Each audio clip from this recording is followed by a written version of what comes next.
ভারতীয় আধিপত্যবাদ বিরোধী আন্দোলনের বলিষ্ঠ কণ্ঠস্বর এবং ইনকিলাব মঞ্চের মুখপাত্র শরীফ ওসমান বিন হাদি সিঙ্গাপুর জেনারেল হাসপাতালে শেষ নিঃশ্বাস ত্যাগ করেন। এদিকে তার পরিবারের সদস্যরা জানিয়েছেন, হাদির ইচ্ছে ছিল তাকে তার বাবার পাশে সমাহিত করার, তাকে যেন তার বাবার কবরের পাশেই সমাহিত করা হয়। তবে সেই সিদ্ধান্ত এখনো চূড়ান্ত হয়নি। এলাকাবাসী জানান, শৈশব থেকেই হাদি ছিলেন প্রতিবাদের এক কণ্ঠস্বর। স্বজনদের পাশাপাশি গ্রামবাসীর কাছেও হাদি যেন কেবল একটি নাম নয়, ২৪-এর গণ অভ্যুত্থানের নেতৃত্ব দেওয়া প্রতিষ্ঠানের প্রতিচ্ছবি হয়েছেন। তাই তো তার নিহতের ঘটনা মানতে পারছেন না কেউ, কেউ অঝরে, কেউ কাঁদছেন গুমড়ে গুমড়ে। শুক্রবার সকাল থেকেই চেনা অচেনা বহু মানুষ ভিড় করেন হাদির ঘরের সামনে। বাড়িতে থাকা হাদির বোন আর বোনের পরিবারকে সান্ত্বনা দেবার ভাষা পাচ্ছেন না আগতরা।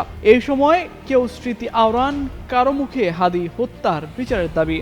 গেল ১২ ডিসেম্বর রাজধানীর পুরানা পল্টনে নির্বাচনী প্রচারণার সময় সন্ত্রাসীদের গুলিতে মাথায় গুরুতর আঘাত পান ওসমান হাদি। ঢাকা মেডিকেল ও এবার কেয়ার হাসপাতালে প্রাথমিক চিকিৎসার পর উন্নত চিকিৎসার জন্য গত সোমবার তাকে সিঙ্গাপুরে নেওয়া হয়েছিল। বৃহস্পতিবার রাতেই সেখানে চিকিৎসাধীন অবস্থায় শেষ নিঃশ্বাস ত্যাগ করেন তিনি।